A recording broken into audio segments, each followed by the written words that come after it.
Olá, bom dia, bem-vindos à nossa meditação. Hoje é dia 31 de maio. Ontem, então, nós estudamos no livro de Apocalipse um resumo do capítulo 1, 2 e 3 de Apocalipse.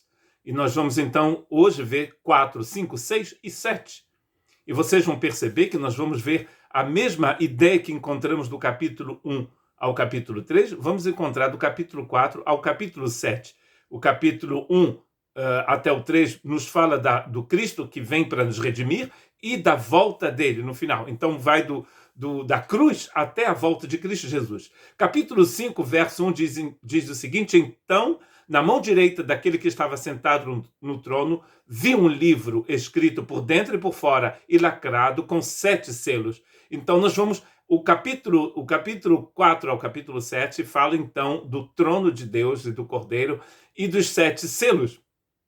E que são esses 7 selos? E mais uma vez, a gente vai ver que o que está escrito nestes capítulos vai cobrir toda a era da igreja, que vai da cruz à volta de Jesus.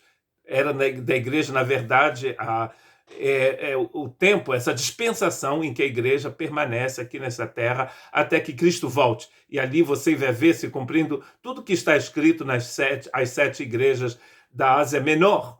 E nós vamos encontrar uma igreja tipo Éfeso, outra tipo Laodiceia, tipo Pérgamo, o tempo todo. E assim a gente vai seguindo até a volta de Jesus. E o único que vai poder, então, abrir e desvendar o mistério que está escondido atrás desta mensagem do livro é aquele que está sentado no trono.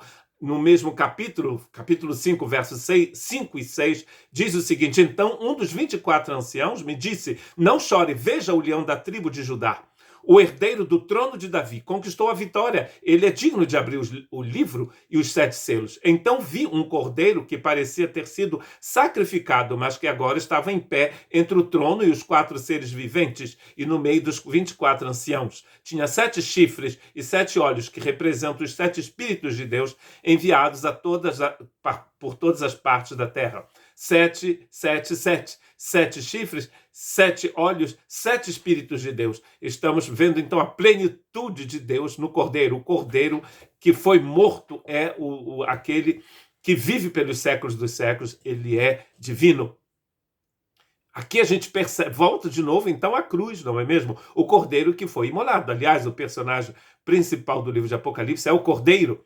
E aqui ele foi imolado, ele foi sacrificado, foi oferecido como holocausto a Deus pelos nossos pecados.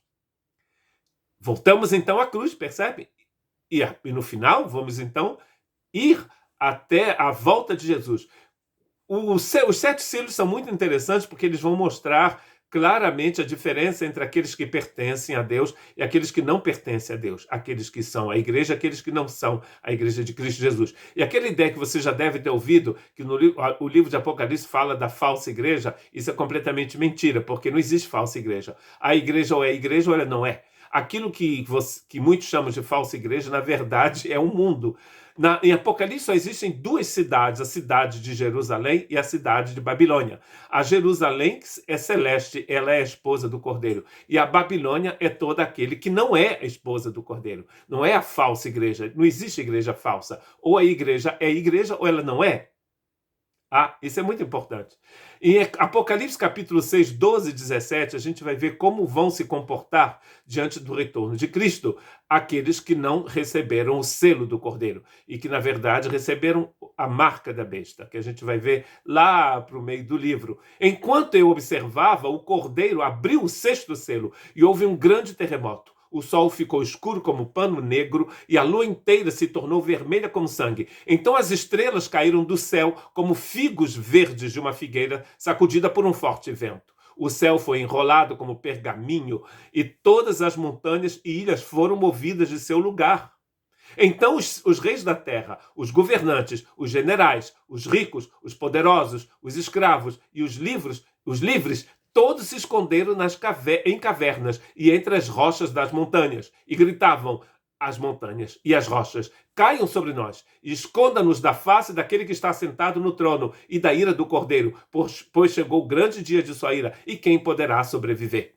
Olha que interessante, todas as pessoas ricas e pobres, livres, escravos, reis e governadores e pessoas que não têm nenhuma função, todos aqui vão então ter medo, grande medo da ira do Cordeiro, e que no capítulo 7 os redimidos vão chamar de glória do Cordeiro. Percebe aqui então que o texto fala do Cordeiro que foi sacrificado e fala também do Cordeiro que vem para julgar todos os povos. O comportamento daqueles que receberam o selo do Cordeiro nesta parte do Apocalipse é muito interessante. A gente vai chegar então aqui ao fim daquela era, que vai da morte de Cristo ao retorno de Cristo. Depois disso, estamos no capítulo 7, verso 9, depois disso, vi uma imensa multidão, grande demais para ser contada, de todas as nações, tribos, povos e línguas, em pé diante do trono e diante do Cordeiro. Usavam vestes brancas e seguravam ramos de palmeira nas mãos. Esses então vão dizer: digno é o Cordeiro. Percebe que aqui nós temos o comportamento daqueles que não têm o selo do Cordeiro e dos que têm o selo do Cordeiro. No capítulo 7, todos esses que estão diante do trono do Cordeiro foram selados com o selo do Cordeiro. Ou seja, eles têm a vida eterna, eles receberam a vida de Cristo neles. Estes vão reinar para sempre com Cristo. Os outros não têm como reinar com Cristo, porque eles não têm a marca do Cordeiro. De novo, do capítulo 4 ao capítulo 7, nós fomos da cruz à volta de Cristo Jesus. E é assim que você deve estudar Apocalipse. Continue lendo e nós vamos continuar meditando com vocês. Que Deus te abençoe.